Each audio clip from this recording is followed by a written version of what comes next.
ಸಾರ ಪರಿಣಾಮಗಳು ಆಚಾರ್ಯ ಶ್ರೀ ಅಮೃತಚಂದ್ರ ದೇವ ವಿರಚಿತ ಆತ್ಮಖ್ಯಾತಿ ಟೀಕೆಯ ಮಧ್ಯಮಧ್ಯಗಳು ಕುದಿಸಿ ಬಂದಿರುವಂಥ ಕಲಶ ರೂಪದ ಕಾವ್ಯಗಳ ಮೇಲೆ ರಾಜಮಂತ್ರಿ ಪಾಂಡೆಯವರು ಬರೆದಿರುವ ಬಾಲಬೋಧಿನಿ ಟೀಕೆಯ ಸ್ವಾಧ್ಯಾಯ ನಡೆದದ್ದೇ ಇದೆ.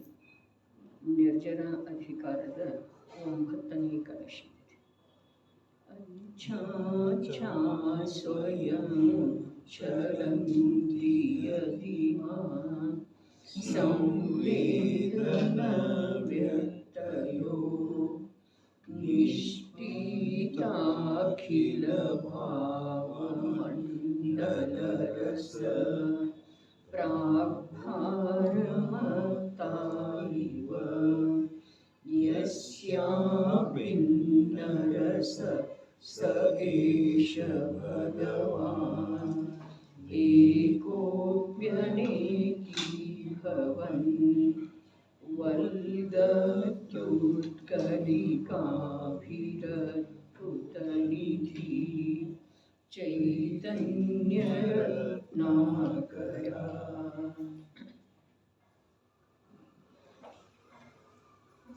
ಭಾವಾರ್ಥದೊಳಗ ಸಂದೇಹದ ಸಂಭಾವನೆ ವ್ಯಕ್ತ ಮಾಡಿದರೆ ಜ್ಞಾನವಂತೂ ಜ್ಞಾನ ಮಾತ್ರವಿದೆ.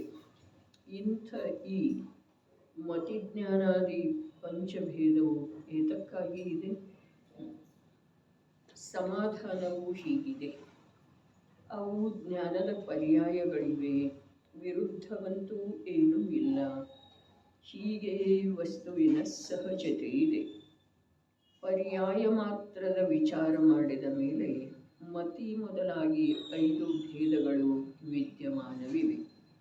ವಸ್ತು ಮಾತ್ರವನ್ನು ಅನುಭವಿಸಿದರೆ ಜ್ಞಾನ ಮಾತ್ರವಿದೆ.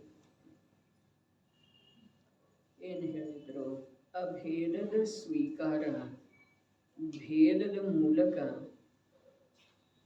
ತರಂಗದ ಮೂಲಕ ಗಂಭೀರ ಸಮುದ್ರದ ಸ್ವೀಕಾರ ಮಾಡಿಸ್ತಾ ಇದ್ದಾರೆ ಅನ್ನೋದ ಪಾತ್ರ ಶಿಷ್ಯನ ಲಕ್ಷ್ಯದೊಳಗೆ ಬಂದಿದೆ.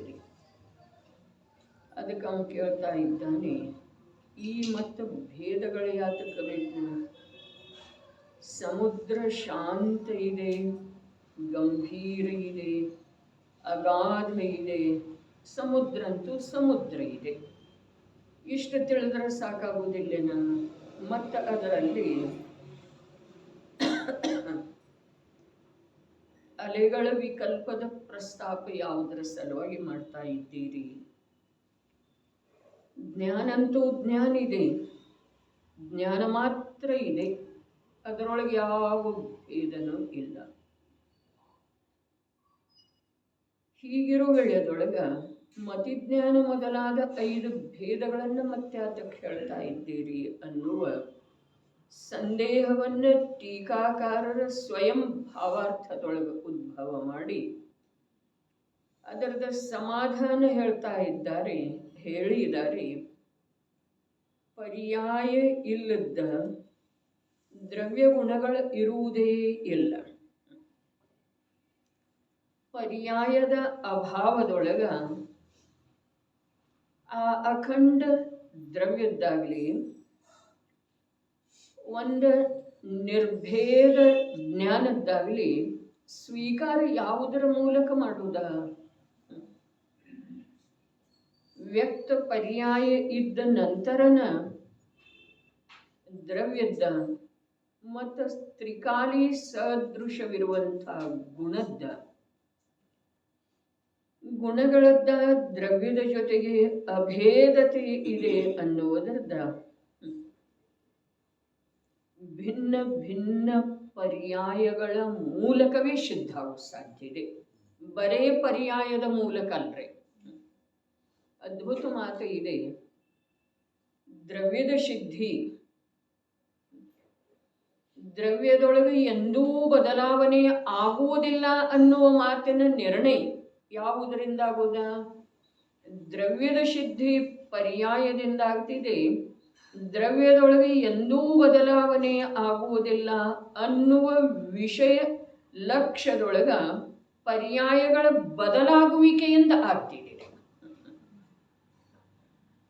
ಬೇರೆ ಬೇರೆ ಪರ್ಯಾಯ ಇಲ್ಲದೆ ಹೋದ್ರೆ ಅವೇ ಗುಣ ಆದವ್ರಲ್ಲ.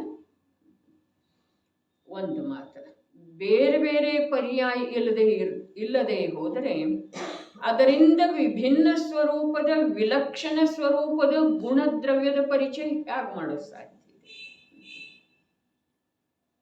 ಅರೆ, ವಿಭಿನ್ನತೆ ಇರುವೆಳ್ಳೆದೊಳಗನ ಏಕತೆಯ ಪರಿಚಯ ಸಾಧ್ಯ ಇದೆ. ಅಲೌಕಿಕ ಇದೆ ಜೈನ ದರ್ಶನ.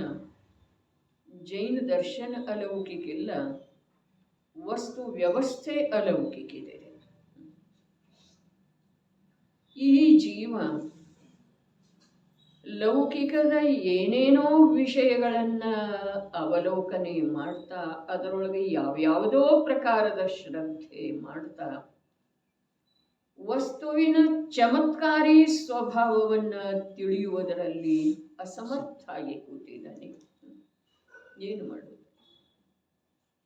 ಭ್ರಾಂತಿಯಿಂದ ಏನೇನೋ ಕಲ್ಪನೆ ಮಾಡಿ ಪುದ್ಗಲ ಮಾತ್ರವನ್ನ ಈತ ನಾನಾ ಪ್ರಕಾರದಿಂದ ಸುಖ ದುಃಖ, ನನ್ನವು ನನ್ನವಲ್ಲ, ಅರೆ ನನಗಿದ ಅವಶ್ಯಕ ಇದೆ, ಇದು ನನಗೆ ಅವಶ್ಯಕ ಇಲ್ಲ, ಈ ಪ್ರಕಾರ ಬರೇ ಬರೇ ಬರೇ ಅಚೇತನ ಪುದ್ಗಲದೊಳಗ ಭ್ರಾಂತಿವಶವಾಗಿ ಪರಿಣಮನ ಮಾಡ್ತಾ ಇರುವಂಥ ಈ ಜೀವನಿಗೆ ಆ ಯಾವುದು ಸದೃಶ ಇರುವಂಥ ವಿಸದೃಶ ಪರ್ಯಾಯಗಳನ್ನು ಹೊಂದಿರುವಂಥ ಚಮತ್ಕಾರಿ ವಸ್ತು ಲಕ್ಷ್ಯದೊಳಗೆ ಎರಡು ಶಬ್ದ ಏನು ಹೇಳಿತು? ಸದೃಶವಿರುವಂಥ ಸ್ವಭಾವವನ್ನ ವಿಭಿನ್ನ ಅವಸ್ಥೆಗಳ ಅಭಾವದಲ್ಲಿ ತಿಳ್ಕೊಳ್ಳೋದು ಸಾಧ್ಯ ಇಲ್ಲ, ಅಥವಾ ಅದು ತಿಳಿದು ಬರೋ ಸಾಧ್ಯ ಇಲ್ಲ. ಜ್ಞೇಯ ಇದೆ ರೀ ಅದ. ಯಾವುದ? ವಿಸದೃಶ ಸ್ವಭಾವಿಯಾದಂಥ ವಿಭಿನ್ನ ಪರ್ಯಾಯಗಳುಳ್ಳ ದ್ರವ್ಯ ಜ್ಞೇಯ ಇದೆ. ಏನ್ ಹೇಳ್ತು?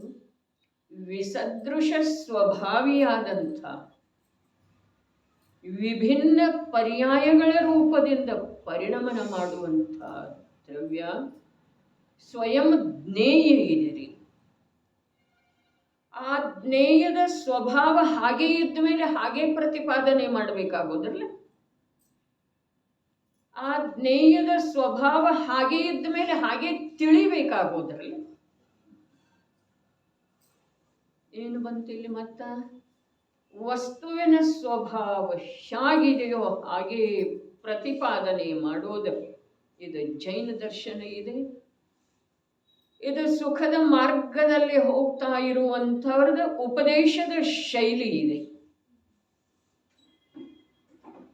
ಮತ್ತ ಯಾರಿಗೆ ಸುಖದ ಅಭಿಲಾಷೆ ಇದೆಯೋ ಅದೇ ಅನಂತ ಅನಂತ ಅನಂತ ಪ್ರಕಾರದ ಅವತಾರಗಳನ್ನು ಎತ್ತಿ ಪ್ರತಿ ಸಮಯಕ್ಕೆ ಅನಂತ ಅನಂತ ಪರಾಧೀನತೆಯ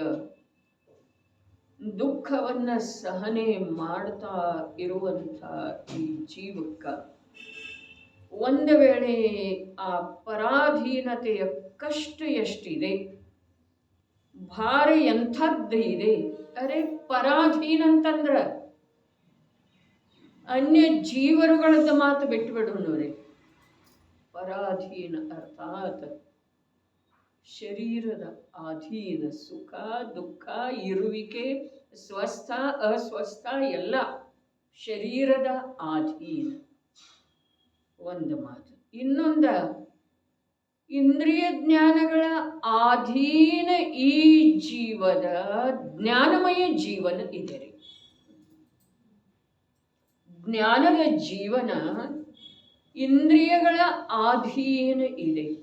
ಇದಕ್ಕಿಂತ ಪರವಶತೆ, ಪರಾಧೀನತೆ, ಇದಕ್ಕಿಂತ ಹೀನವಾದಂಥ ಅವಸ್ಥೆ ಜೀವದ ಸಲುವಾಗಿ ಇನ್ನಾವುದಿದೆ?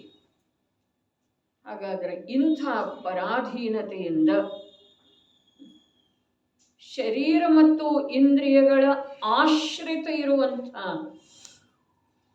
ಜ್ಞಾನ ಅರೂಪಿ ತತ್ವದ ಜೀವನದಿಂದ ಒಂದು ವೇಳೆ ಬೇಸರ ಬಂದಿತ್ತು ಅಂತಂದ್ರೆ ಅವನಿಗೆ ವಸ್ತು ಸ್ವರೂಪ ಹೇಗಿದೆ ಹಾಗೆ ತಿಳಿಬೇಕಾಗುತ್ತಾರೆ.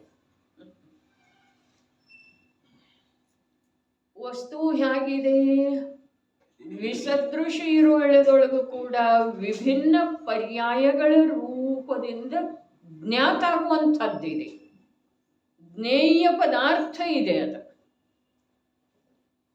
ಇನ್ನು ಅದು ಹಾಗಿದೆ ಅಂದ ಮೇಲೆ ಹೇಳುವವರು ಬೇರೆ ಹೇಗೆ ಹೇಳೋದ್ರಿ? ಅದನ್ನು ಹಾಗೇ ಹೇಳಬೇಕಾಗೋದಲ್ಲ, ಹೇಗೆ ಹೇಳಬೇಕಾಗೋದ? ಜ್ಞಾನ ಮಾತ್ರ ಅಂಥೇಳಿ ಹೇಳೋದು ಅಥವಾ ಮತಿಜ್ಞಾನಾದಿ ಪರ್ಯಾಯಗಳಿಂದ ಯುಕ್ತ ಹೇಳೋದ್ರಿ? ಮತಿಜ್ಞಾನಾದಿ ಪರ್ಯಾಯಗಳದ ಅವಶ್ಯಕತೆ ಏನಿದೆ ಅಂಥೇಳಿ ಸಂದೇಹ ಇದೆ. ಇಲ್ಲಿ ಭಾವಾರ್ಥಕಾರನ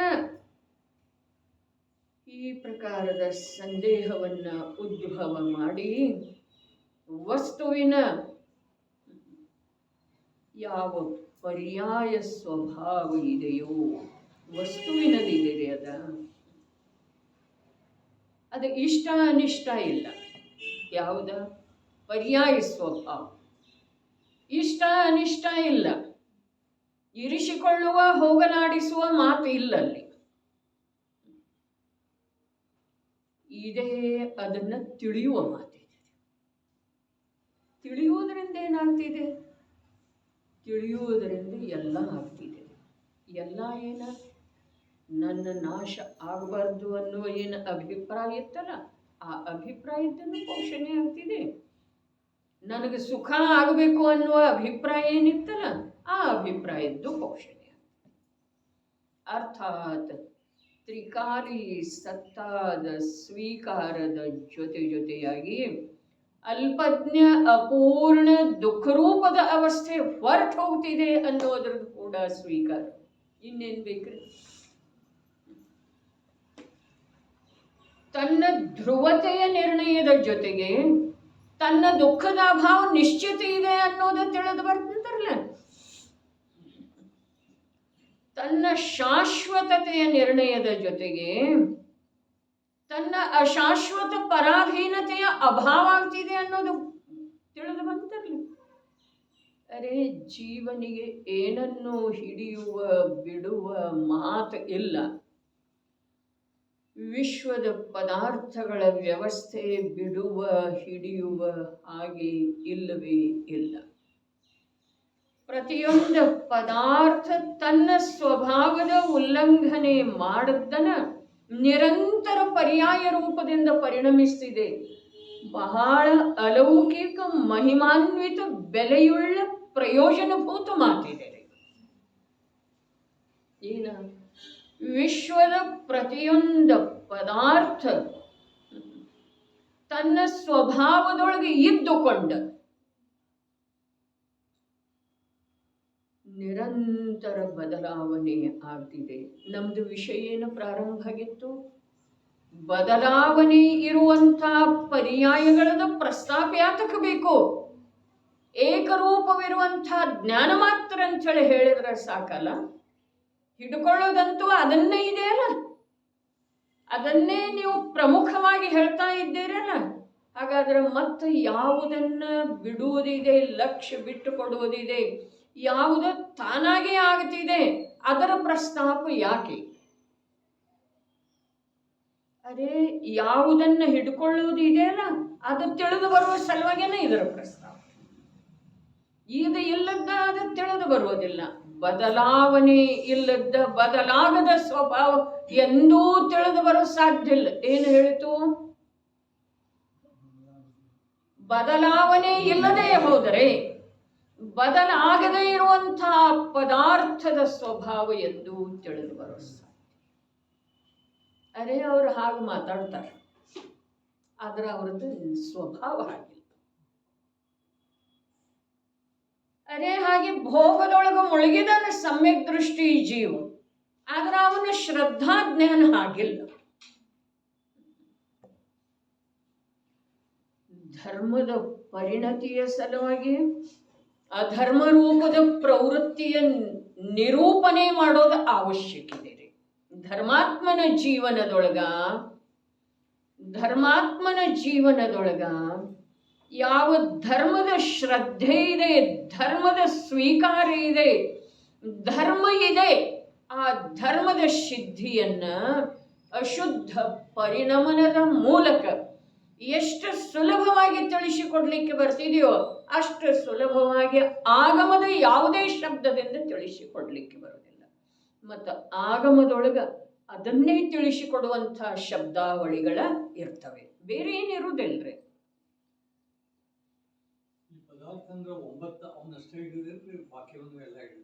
ಪದಾರ್ಥ ಅಂತಂದ್ರೆ ನಮ್ಗೆ ದೃಷ್ಟಿಗೋಚರ ಜ್ಞಾನಗಮ್ಯ ಆಗುವಂಥ ಎಲ್ಲ. ಇಲ್ಲಿ ಆಗಮಿಕ ಭಾಷೆಯೊಳಗ 9 ಪದಾರ್ಥ ಹೇಳಿದ್ದಾರೆ. ಆದ್ರೆ ಜೀವನಿಗೆ ಪ್ರಯೋಗದೊಳಗ ನೋಡ್ಬೇಕಾದ್ರೆ ಆ 9 ವಿಭಾಜನೆ ಮಾಡ್ತಾ ಕೊಡೋದ್ರೆ ಏನೇನ ಪದಾರ್ಥಗಳು ಕಾಣಿಸ್ತಾ ಇದಾವೆಯೋ, ಅರೆ ಜಡ ಇದೆ, ಚೈತನ್ಯ ಇದೆ, ಕ್ರೋಧಿ ಇದೆ, ಕಷಾಯಿ ಇದೆ, ವಿಷಯಾಭಿಲಾಷಯುಕ್ತ ಜೀವ ಇದೆ, ಧನದೊಳಗ ಲುಬ್ಧ ಇದೆ. ಆದ್ರೆ ಆ ಲುಬ್ಧತೆ ಏನಿದೆಯಲ್ಲ ಅದು ಬದಲಾಗುವಂಥದ್ದಿದೆ. ಈ ಬದಲಾಗುವಂಥ ಪರಿಣಾಮದ ಮುಖ್ಯತೆಯಿಂದಲ ಅಥವಾ ಪರಿಣಾಮದ ಆಧಾರದಿಂದಲ ಬದಲಾಗದೇ ಇರುವಂಥ ಸ್ವಭಾವದ ಮನವರಿಕೆ ಮಾಡಿಸಿಕೊಡೋದಿದೆ. ಬಹಳ ಅದ್ಭುತ ಅಂತಂದ್ರೆ ಅದ್ಭುತ ರೀ. ಈ ಪ್ರಕಾರ ಈ ಜೀವ ತನ್ನ ಜ್ಞಾನದ ಮೂಲಕ ಪದಾರ್ಥದ ಅವಲೋಕನೆಯನ್ನ ಮಾಡಿದ ಅಂತಂದ್ರ ಅವನಿಗೆ ದುಃಖ ಉಳಿಯೋದ ಸಾಧ್ಯ ಇಲ್ಲ, ಪರಾಧೀನತೆ ಉಳಿಯೋದ ಸಾಧ್ಯ ಇಲ್ಲ, ಪರದ ಕಡೆಗೆ ಯಾಚಕ ದೃಷ್ಟಿಯಿಂದ ನೋಡುವ ಅವಶ್ಯಕತೆ ಇಲ್ಲ, ಪರದ ಕಾರ್ಯ ನಾನೇ ಮಾಡ್ತಾ ಇದ್ದೇನೆ ಅನ್ನುವ ಅಭಿಮಾನ ಕೂಡ ಉಳಿಯುವುದಿಲ್ಲ. ಯಾವುದರಿಂದ? ವಿಶ್ವದ ಪ್ರತಿಯೊಂದು ಪದಾರ್ಥ, ಹೇಳ್ರಿ, ವಿಶ್ವದ ಪ್ರತಿಯೊಂದು ಪದಾರ್ಥ ನಿತ್ಯವೂ ತನ್ನ ಸ್ವಭಾವದಲ್ಲಿ ಇದ್ದುಕೊಂಡ ನಿರಂತರ ಬದಲಾಡ್ತಾ ಇರ್ತದೆ. ಜೈನ ದರ್ಶನದ ಪ್ರಾಣ ಇದೆ ರೀ. ಅನೇಕಾಂತ ಇದೆ. ಅನೇಕಾಂತದೊಳಗ ಸಮ್ಯಕ್ ಏಕಾಂತದ ಕಡೆಗೆ ದೃಷ್ಟಿ ಇಡುವುದಿದೆ. ಯಾವುದರ ಕಡೆಗೆ? ಬದಲಾಗುವುದರ ಕಡೆಗೆಯೋ ಅಥವಾ ಬದಲಾಗದೇ ಇರುವುದರ ಕಡೆಗೆ. ಬದಲಾಗುವುದರ ಆಧಾರದಿಂದ ಬದಲಾಗದೇ ಇರುವುದರ ಅಂದಾಜು ಮಾಡುವುದಿದೆ. ಬದಲಾಗುವುದರ ಮಾಧ್ಯಮದಿಂದ ಬದಲಾಗದೇ ಇರುವಂತಹ ಪದಾರ್ಥದ ಪ್ರತಿಪಾದನೆಯನ್ನ ಜ್ಞಾನಿ ಗುರುಗಳು ಯಾವ ರೀತಿ ಮಾಡಿದರೋ ಅದನ್ನ ಬುದ್ಧಿಯೊಳಗೆ ತಂದುಕೊಳ್ಳುತ್ತಿದೆ. ಬದಲಾಗುವಂಥ ಅವಸ್ಥಾ ವಿಶೇಷಗಳ ಮಾಧ್ಯಮದಿಂದ ಬದಲಾಗದೇ ಇರುವಂಥ ಪದಾರ್ಥದ ಪ್ರರೂಪಣೆಯನ್ನು ಸರ್ವಜ್ಞ ಭಗವಂತರ ಮಾಡಿದರೋ ಅದರ ಶ್ರದ್ಧೆ ಮಾಡುವುದಿದೆ. ಅಂದ್ರೆ ಇದರಲ್ಲೇ ಸರ್ವಜ್ಞರ ಸ್ವೀಕಾರನೂ ಬಂತು, ತನ್ನ ಜ್ಞಾನದ ಕಾರ್ಯನೂ ಬಂತು. ಬರೇ ಅವರು ಸ್ವೀಕಾರ ಮಾಡಿ ಪ್ರಮಾದಿಯಾಗಿ ಕೂಡೋದಿಲ್ಲ, ತನ್ನಷ್ಟಕ್ಕೆ ತಾನೇ ಏನಾದರೂ ತಿಳ್ಕೊಳ್ಳೋದನ್ನು ಇಲ್ಲ. ಅವರು ಸ್ವೀಕಾರ ಮಾಡಿದ ನಂತರ ಕಾರ್ಯ ತಾನೇ ಮಾಡಬೇಕಾಗೋದಲ್ಲ. ತಾನ ಕಾರ್ಯ ಮಾಡೋದಿತ್ತು ಅಂತಂದ್ರೆ ಅವರೇ ಹತ್ತಕಬೇಕು. ಅರೆ ಮನಸ್ಸಿಗೆ ಬಂದ ಹಾಗೆ ಮಾಡಿದೆ ಅಂತಂದ್ರೆ ಮತ್ತೆ ನೀ ಎಲ್ಲಿದ್ದೆ ಅಲ್ಲೇ ಹೋಗ್ತೇಪ್ಪ. ಅವರ ಶ್ರದ್ಧೆನೂ ಮಾಡುವುದಿದೆ, ಕಾರ್ಯ ತಾನ ಮಾಡುವ ಸಲುವಾಗಿ ಉದ್ಯಮನೂ ಪ್ರತ್ಯಕ್ಷ ಆರಂಭ ಮಾಡುವುದಿದೆ. ಅರೆ ಕೇಳಿದ್ದು ಬಹಳ ಆಯ್ತು, ಓದಿದ್ದು ಬಹಳ ಆಯ್ತು, ಅದನ್ನ ಆ ರೂಪದಿಂದ, ಅರೆ ಆ ರೂಪದಿಂದ ಅಂತಂದ್ರ ಆಗಮದಲ್ಲಿ ಯಾವ ಪ್ರಕಾರ ಹೇಳಿದರೋ ಆ ಪ್ರಕಾರ ವಸ್ತುವಿನ ಸ್ವರೂಪವನ್ನ ನಂಬಿದ್ದು ಆಯಿತು. ಇನ್ನೇನಾಗಬೇಕಾಗಿದೆ? ಇನ್ನು ಆಗಬೇಕಾಗಿ ಅದೇನು ಆಯ್ತಲ್ಲ ಅದೆಲ್ಲ ಭವ ಪರಂಪರೆಗೆನ ಕಾರಣ ಇದೆ. ಹಾಗಾದ್ರೆ ಅದು ಆಗೋದನ್ನು ಅವಶ್ಯಕ ಇದೆ, ಅದರ ನಂತರ ಆಗೋದು ಕೂಡ ಅವಶ್ಯಕ ಇದೆ. ಮತ್ತೇನಾಗೋದ ಅಂತಂದ್ರ ಯಾವುದು ಬದಲಾಗದೇ ಇರುವಂಥ ತನ್ನ ಧ್ರುವ ಸ್ವಭಾವ ಇದೆಯೋ, ಚೈತನ್ಯ ಮಾತ್ರ ಸ್ವಭಾವ ಇದೆಯೋ, ಆ ಸ್ವಭಾವದ ಸ್ವೀಕಾರ ಬದಲಾಗುವಂಥ ಚೈತನ್ಯ ಸಾಮರ್ಥ್ಯದಿಂದ ಮಾಡುವುದಿದೆ. ಏನು ಯಾರು ಅಂದ್ರೆ ಹೇಳ್ರಿ. ಬದಲಾಗದೇ ಇರುವಂಥ ಯಾವ ಚೈತನ್ಯ ಸ್ವಭಾವ, ಬರೀ ಒಂದು ಚೈತನ್ಯ ಇದೆ. ಅದ ಅಚೇತನ ರೂಪ ರಾಗಾದಿಗಳಿಂದಂತೂ ಪರಿಣಮನ ಮಾಡೋದನ್ನೇ ಇಲ್ಲ, ಅದನ್ನೆಲ್ಲ ದಾಂಟೆ ಹೋಗಿದ್ದೀರಿ ಜೀವ. ಆದ್ರ ಯಾವ ಚೈತನ್ಯ ಮಾತ್ರ ವಸ್ತು ಇದೆಯೋ, ರಾಗದಿಂದ ಕರ್ಮದಿಂದ ದೇಹದಿಂದ ಸಂಯೋಗದಿಂದ ನಿರಪೇಕ್ಷವಾದಂಥ ಯಾವುದ ಚೈತನ್ಯ ಮಾತ್ರ ವಸ್ತು ಇದೆಯೋ ಅದನ್ನು ವರ್ತಮಾನ ಚೈತನ್ಯ ಸಾಮರ್ಥ್ಯದಿಂದ ಹಿಡ್ಕೊಳ್ಳೋದಿದೆ. ವರ್ತಮಾನದ ಚೈತನ್ಯ ಸಾಮರ್ಥ್ಯವನ್ನು ಹೊರತುಪಡಿಸಿ ಅದನ್ನು ರಾಗದಿಂದ ಕರ್ಮಾದಿಗಳ ಉಪಶಮದಿಂದ ದೇಹದ ತಪೋಮುದ್ರೆಯಿಂದ ಆಗಮದ ವಾಕ್ಯಗಳಿಂದ ತಿಳ್ಕೊಳ್ಳೋದು ಸಾಧ್ಯ ಇಲ್ಲ ಪ್ರಭು.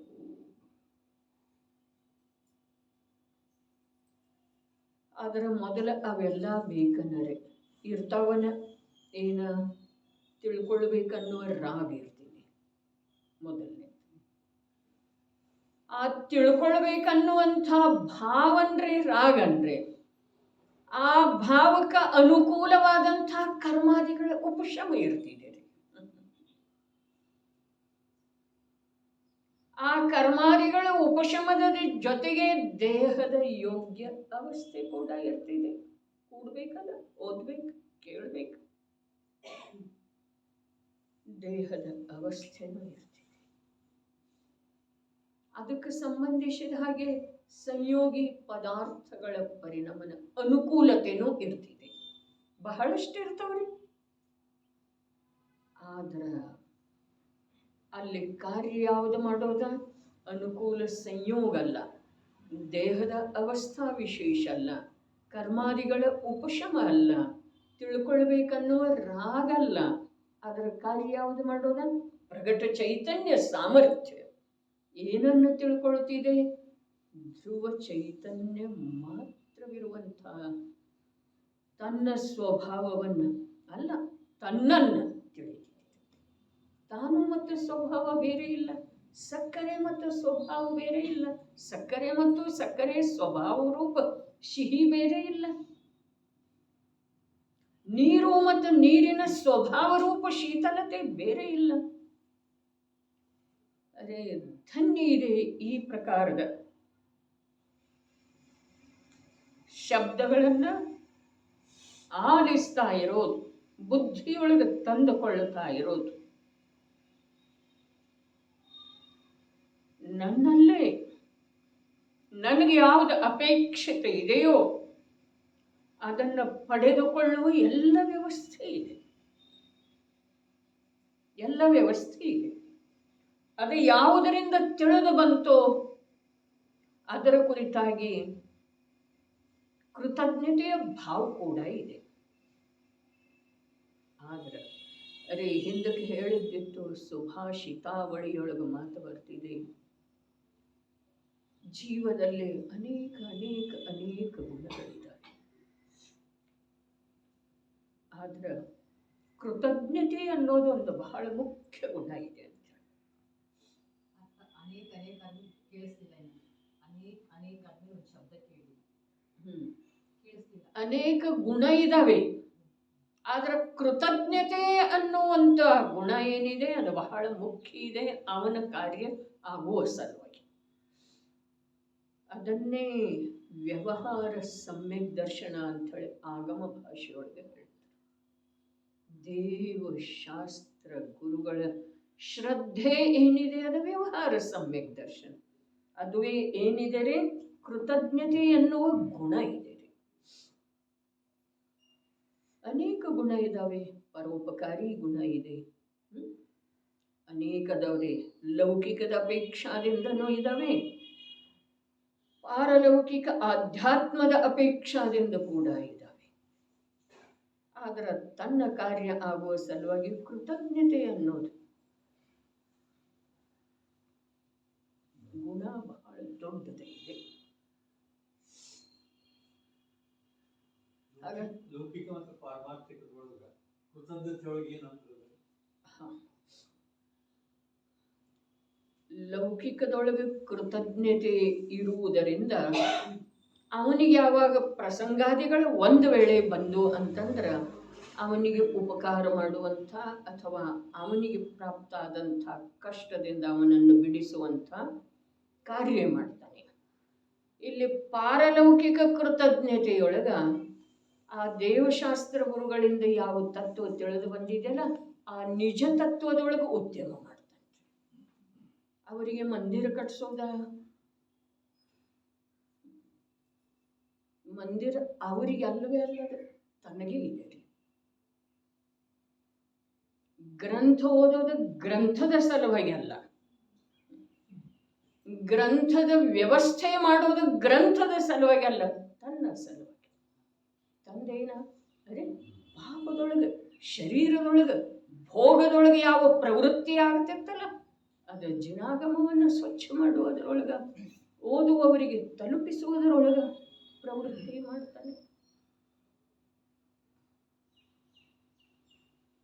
ಇಲ್ಲೇನು ಪಾರಲೌಕಿಕ ಕೃತಜ್ಞತೆ ಏನಿದೆ ಅದೆಲ್ಲವೂ ತನ್ನ ಸಲುವಾಗಿದೆ. ಲೌಕಿಕ ಕೃತಜ್ಞತೆ ಏನಿದೆ ಅದು ಸಮಯ ಬಂದ ನಂತರ ಮರಿಬಾರ್ದು. ಅವನಿಗೂ ಸಹಾಯ ಮಾಡುವ ಸಲುವಾಗಿ ಸ್ವಾಭಾವಿಕವಾಗಿ ಅಂತರಂಗದಿಂದ ಉತ್ಸಾಹ ಅನ್ರಿ, ಭಾವನ್ರಿ, ಅಪನತ್ವನ್ರಿ ಒಟ್ಟಿನಲ್ಲಿ ಮೂಡಿ ಬರ್ತಿದೆ. ಅದು ಲೌಕಿಕಕ್ಕೆ ಸಂಬಂಧಿಸಿದ ಹಾಗೆ. ಇಲ್ಲಿ ವಿಷಯ ಒಳಗಿಂದ ಇದೆ ರೀ.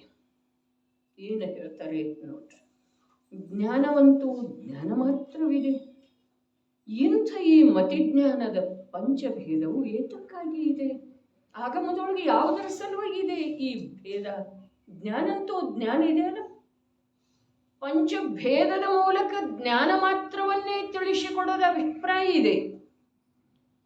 ಪಂಚಭೇದದ ಮೂಲಕ ಜ್ಞಾನ ಮಾತ್ರವನ್ನೇ ಹಿಡ್ಕೊಳ್ಳೋದು ಅವಶ್ಯಕ ಇದೆ.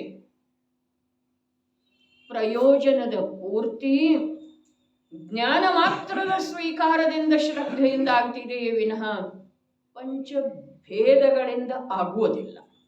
ಅವು ಬಿಟ್ಟುಕೊಡುವ ಸಲುವಾಗಿನ ಅದಾವು. ಹೀಗಿರುವುದೊಳಗೆ ಅದೊಂದನ್ನೇ ಹೇಳಿ ಇದನ್ನು ಯಾವುದರ ಸಲುವಾಗಿ ಹೇಳಿದ್ರೆ ಹೇಳದಿದ್ರೆ ನಡೀತಿತ್ತು.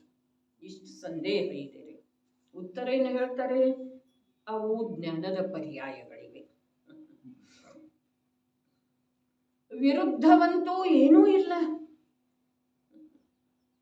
ವಿರುದ್ಧಂತೂ ಏನಿಲ್ಲಲ್ಲ. ರಾಗಾದಿಗಳನ್ನು ಹೇಳ್ತಿದ್ರ, ಕರ್ಮಾದಿಗಳನ್ನು ಹೇಳ್ತಿದ್ರೆ ಅದನ್ನು ಯಾತಕ್ಕೆ ಹೇಳೋದು ಅವಶ್ಯಕ ಏನಿದೆ ಅನ್ಬೋದಾಗಿತ್ತು ಈ ಸಂದರ್ಭದೊಳಗೆ. ಆದರೆ ಅವು ಜ್ಞಾನದ್ದೂನ ಪರ್ಯಾಯದವು. ಜ್ಞಾನದಿಂದ ವಿರುದ್ಧ ಇಲ್ಲ. ಒಂದು ಮಾತು, ಜ್ಞಾನವನ್ನು ತಿರೋಭೂತ ಮಾಡುವಂಥವಿಲ್ಲ, ಜ್ಞಾನವನ್ನು ಅಲ್ಲಗಳೆಯುವಂಥವಿಲ್ಲ, ಜ್ಞಾನವನ್ನೇ ಪ್ರಸಿದ್ಧ ಮಾಡುವಂಥವಿದಾವೆ, ಜ್ಞಾನದ್ದೇ ಸಿದ್ಧಿ ಮಾಡುವಂಥವಿದಾವೆ. ವಿರೋಧ ಏನಿಲ್ಲಲ್ಲ. ಒಂದು ಮಾತು. ಮೊದಲನೇ ಮಾತೇನ? ಜ್ಞಾನದ್ದೂನ ಪರ್ಯಾಯದ, ಅರ್ಥಾತ್ ಜ್ಞಾನ ಪರ್ಯಾಯದಿಂದ ರಹಿತ ಇರೋದನ್ನು ಸಾಧ್ಯ ಇಲ್ಲ. ನೋಡ್ರಿ, ಜ್ಞಾನ ಪರ್ಯಾಯದಿಂದ ರಹಿತ, ಇದೆಲ್ಲ ಸಂಜ್ಞಿ ಪಂಚೇಂದ್ರಿಯದ ಸಲುವಾಗಿದೆ, ನಮ್ಮ ಸಲುವಾಗಿದೆ. ಅಲ್ಲಿ ಹಾಗ ಇಲ್ಲಿ ಹಾಗ ಅನ್ನೋದು ಏಕೇಂದ್ರಿಯದ್ದ, ನಿಗೋದದ್ದ, ನರಕದ್ದ, ತಿರಿಯಂಚದ್ದ ಏನಿಲ್ಲ, ವಿಚಾರ ಮಾಡೋದು ಅವಶ್ಯಕ ಇಲ್ಲ. ಇಲ್ಲಿ ಜ್ಞಾನ ಏನು ಇದೆ, ಜ್ಞಾನ ಮಾತ್ರ ಏನು ಇದೆ, ಆ ಜ್ಞಾನ ಮಾತ್ರದ್ದೇ ಸಿದ್ಧಿ, ಜ್ಞಾನದ ಪರ್ಯಾಯದಿಂದನ ಆಗುತ್ತಿದೆ.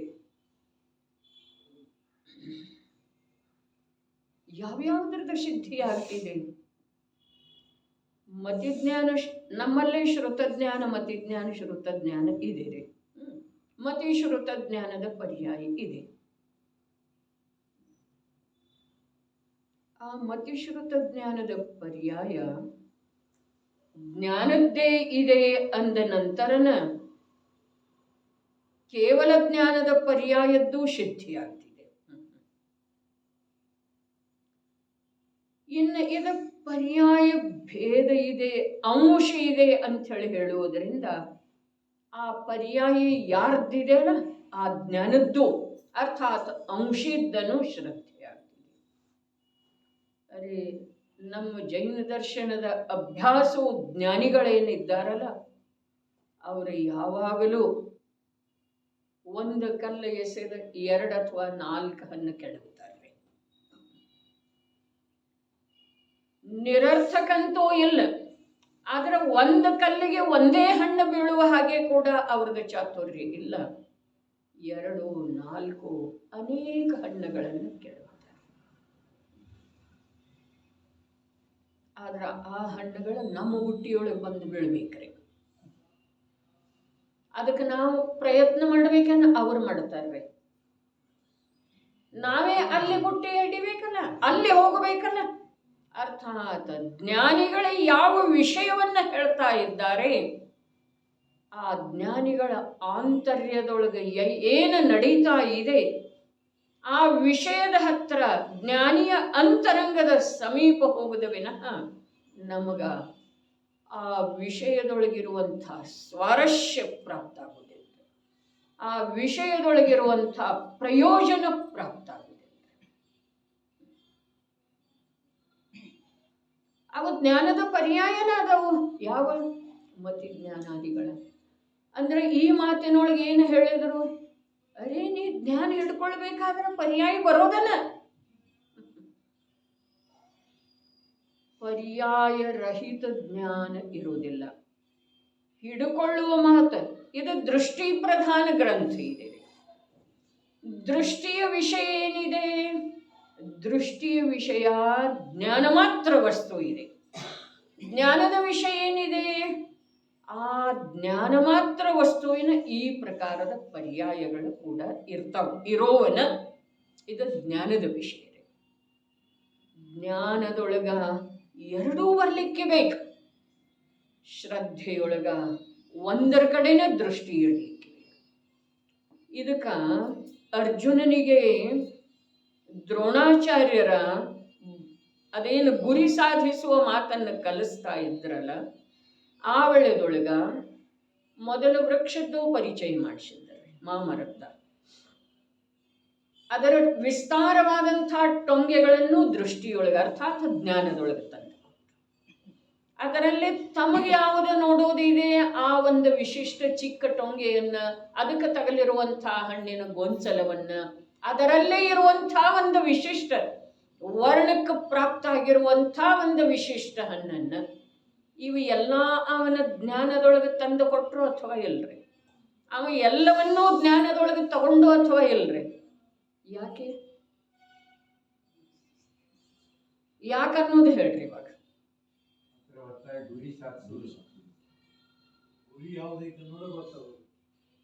ಗುರಿ ಅವುಗಳ ಮಧ್ಯದೊಳಗನ ಐತ್ರಿ. ಗುರಿ ಅವುಗಳ ಮಧ್ಯದೊಳಗನ ಐತಿ.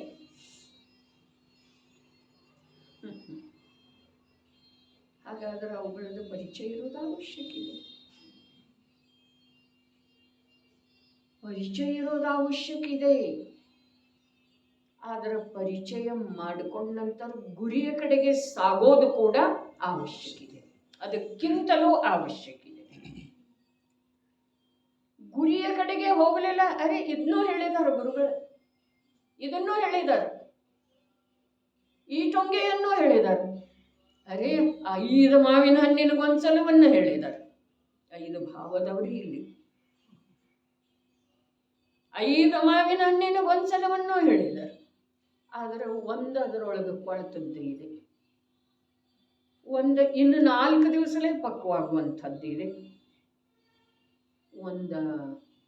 ಪಕ್ವಾಗಲಿಕ್ಕೆ ಬಹಳ ಅವಕಾಶ ಇದೆ. ನಾಳೆನ ಪಕ್ವಾಗುವಂಥದ್ದಿದೆ. ಈ ಸಮಯಕ್ಕೆ ಗ್ರಹಣ ಮಾಡುವಂಥದ್ದು. ಎಲ್ಲದರದ್ದು ಜ್ಞಾನ ಪ್ರಯೋಜನ ಅಲ್ಲ. ಬರೀ ಗುರಿ ಸಾಧಿಸೋದಂತಂದ್ರೆ ಅಲ್ಲೇನೋ ಬಾಣ್ ಬಿಡೋದಾಯ್ತು. ಆದರೆ ಇಲ್ಲೇನು ಮಾಡೋದಿದೆ? ಇಲ್ಲಿ ಪ್ರತ್ಯಕ್ಷ ಆಸ್ವಾದ ಬೇಕ್ರಿ, ಅನುಭೂತಿ ಬೇಕು. ಹಾಗಾದ್ರೆ ಅದು ಯಾವುದ್ರದ ಪಕ್ವ. ನಾಳೆ ಹಣ್ಣಾಗೋ ಮಾವು ತಗೊಂಡು ಏನು ಮಾಡೋದ? ಇನ್ನೊಂದು ವಾರದಲ್ಲೇ ಹಣ್ಣಾಗೋದು ತಗೊಂಡು ಏನು ಮಾಡೋದ?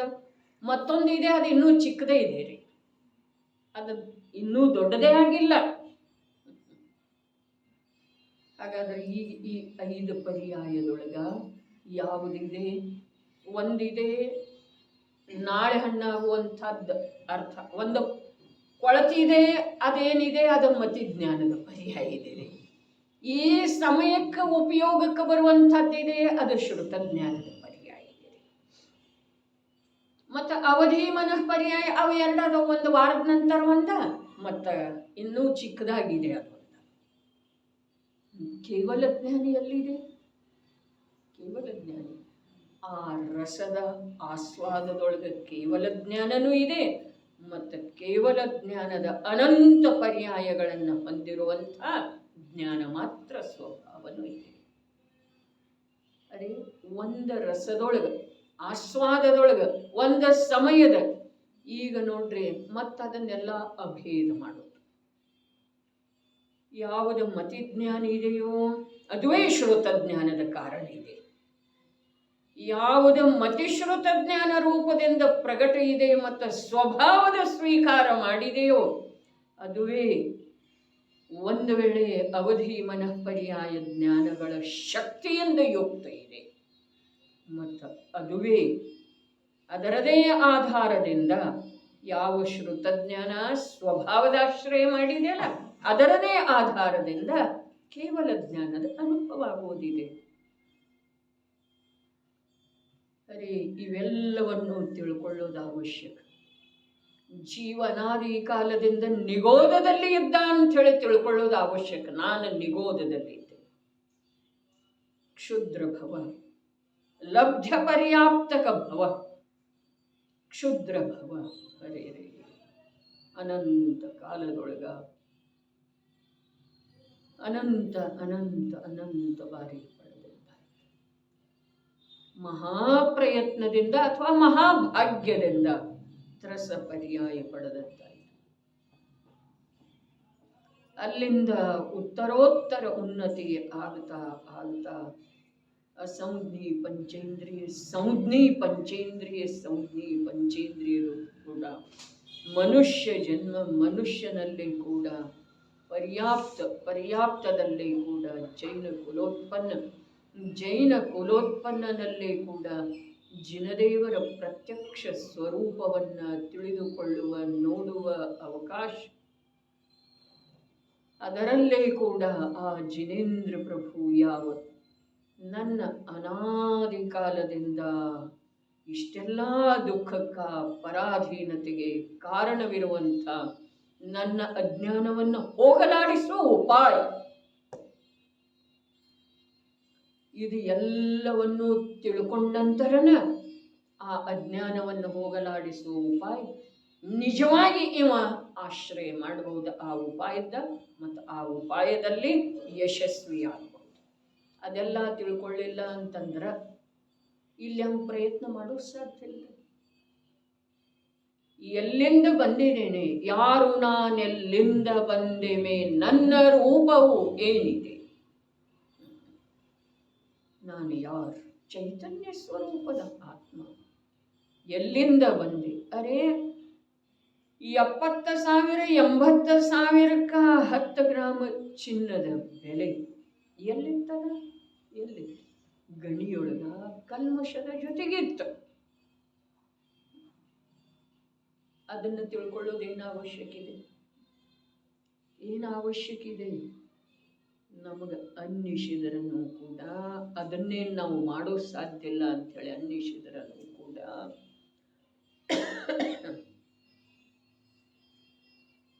ಅದು ಯಾವಾಗ ಚಿನ್ನದ ಶುದ್ಧತೆಯ ಮಹಿಮೆ ಬರ್ತಿದೆಯೋ ಆವಾಗ ಗರ್ಭಿತ ರೂಪದಿಂದ ಅಶುದ್ಧ ಚಿನ್ನದ್ದು ಕೂಡ ಜ್ಞಾನ ಆಗ್ತಿದೆ ಅನ್ಲಿಕ್ಕೆ ಬೇಕ್ರಿ. ಶುದ್ಧ ಚಿನ್ನದ ಮಹಿಮೆಯಲ್ಲಿ ಬರ್ತಿದೆಯಲ್ಲ ಅದರ ಗರ್ಭದೊಳಗನೆ ಇದೆ ಆ ಚಿನ್ನದ ಯಾವ ಅಶುದ್ಧತೆ ಇತ್ತು, ಎಲ್ಲಿ ಇತ್ತು ಅದರದ ಜ್ಞಾನ ಆಗ್ತಿದೆ. ಆ ಜ್ಞಾನ ನಮಗೆ ವಿಕಲ್ಪಾತ್ಮಕವಾಗಿರ್ಲಿಕ್ಕಿಲ್ಲ, ನಮಗೆ ತಿಳಿದನೂ ಬರಲಿಕ್ಕಿಲ್ಲ. ಆದ್ರೆ ಅದರ ಜ್ಞಾನ ಅದರೊಳಗೆ ಗರ್ಭಿತ ಇದೆ.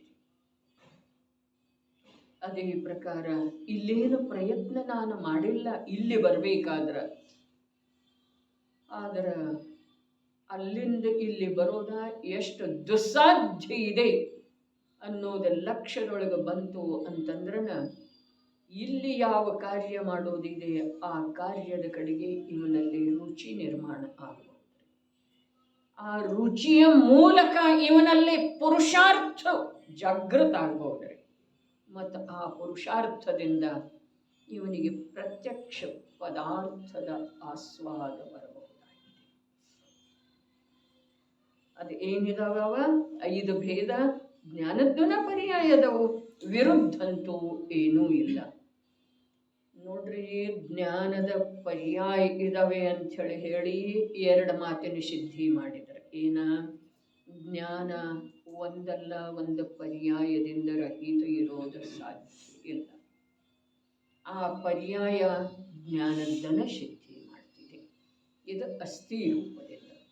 ನಾಸ್ತಿ ರೂಪದಿಂದ ಏನು ಹೇಳಿದ್ರು? ವಿರುದ್ಧಂತೂ ಏನಿಲ್ಲಲ್ಲ. ಅಜ್ಞಾನದ ಮಾತು ಹೇಳಲಿಲ್ಲ, ಕುಜ್ಞಾನದ ಮಾತು ಹೇಳಲಿಲ್ಲ, ಕುಮತಿ ಕೋಶ್ರುತಾದಿಗಳ ಮಾತು ಹೇಳಲಿಲ್ಲ, ರಾಗಾದಿ ವಿಕಾರಿ ಭಾವಗಳ ಮಾತು ಹೇಳಿ, ಅವು ಜೀವದ್ದು ನಾನವಲ್ಲ, ಆದ್ರೆ ಅವುಗಳನ್ನು ಹೇಳಲಿಲ್ಲ. ವಿರುದ್ಧ ಏನೂ ಹೇಳಿಲ್ಲ. ಅರ್ಥಾತ್ ಅದು ವಸ್ತುವಿನದೇ, ಜ್ಞಾನ ವಸ್ತುವಿನದೇ ಸ್ವಭಾವಿದೆ. ಇನ್ನು 3ನೇದಿದೆಯಲ್ಲ ಅದು ಅದಕ್ಕಿಂತ ಉತ್ಕೃಷ್ಟ ಇದೆ. ಹೀಗೆ ವಸ್ತುವಿನ ಸಹಜತೆ ಇದೆ. ಹೇಗ? ಹೀಗೆ ವಸ್ತುವಿನ ಸಹಜತೆ ಇದೆ. ಹೇಳ್ರಿ ಹೇಗ? ಜ್ಞಾನ ಪರ್ಯಾಯದಿಂದ.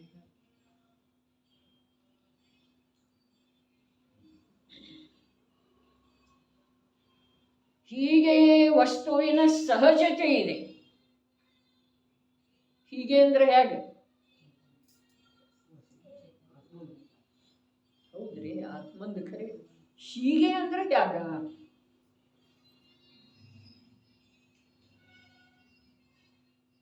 ತನ್ನ ಪರ್ಯಾಯವನ್ನು ಎಂದೂ ಅದು ಬಿಟ್ಟುಕೊಡುವುದಿಲ್ಲ, ವಿರುದ್ಧವೇನನ್ನೂ ಅದು ಗ್ರಹಣ ಮಾಡುವುದಿಲ್ಲ.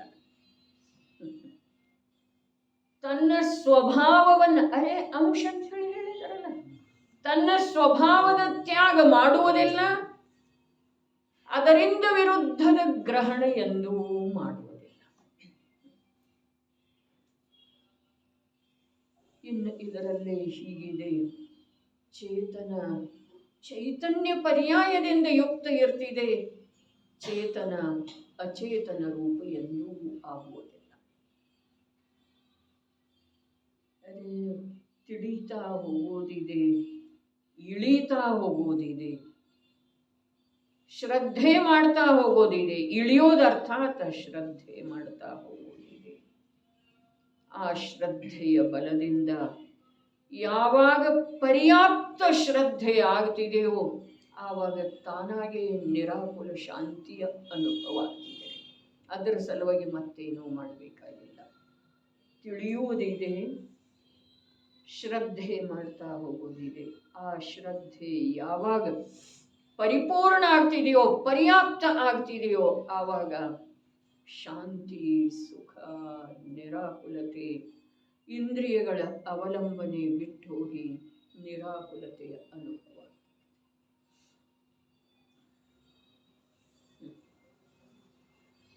ಹೀಗೆ ವಸ್ತುವಿನ ಸಹಜ ಸ್ವಭಾವ. ನನಗೆ ಸಿಹಿ ಬೇಕು, ಆದರೆ ಸಕ್ಕರೆ ಮಾತ್ರ ಹೇಳಬೇಡ್ರೆ ಅಂದ್ರೆ ನಿನಗೆ ಸಿಹಿ ಸಿಗೋ ಸಾಧ್ಯ. ನನಗೆ ಸಕ್ಕರೆ ಅಂದ್ರೆ ತುಂಬ ಇಷ್ಟ, ಆದರೆ ಸಿಹಿ ಬೇಡ, ಸಾಧ್ಯ. ಅರ್ಥಾತ್ ಪರ್ಯಾಯದಿಂದ ಪರ್ಯಾಯದಿಂದ ರಹಿತ ದ್ರವ್ಯ ಸಿಕ್ಕೋ ಸಾಧ್ಯ ಇಲ್ಲ, ದ್ರವ್ಯದಿಂದ ರಹಿತ ಪರ್ಯಾಯ ಇರೋ ಸಾಧ್ಯ ಇಲ್ಲ. ಎಲ್ಲಿ ದ್ರವ್ಯ ಇದೆಯೋ ಅಲ್ಲಿ ಪರ್ಯಾಯ ಇರೋದು ಸಹಜ ಇದೆ, ಒಂದು ಮಾತು. ಎಲ್ಲಿ ದ್ರವ್ಯ ಇದೆಯೋ ಆ ದ್ರವ್ಯದ ಅನುರೂಪನ ಪರ್ಯಾಯ ಇರ್ತಿದೆ, ವಿರುದ್ಧ ಪರ್ಯಾಯ ಇರುವುದಿಲ್ಲ. ಅರ್ಥಾತ್ ವಿರುದ್ಧ ಪರ್ಯಾಯ ಇರುವುದಿಲ್ಲ ಅಂದ್ರೆ ಆ ವಸ್ತುವಿನ ದ್ರವ್ಯದ ಸಿದ್ಧಿ ಮಾಡುವ ಸಲುವಾಗಿ ಯಾವ ವಿರುದ್ಧ ಅಂಶದ ಉಪಯೋಗ ಆಗೋದನ ಇಲ್ಲ.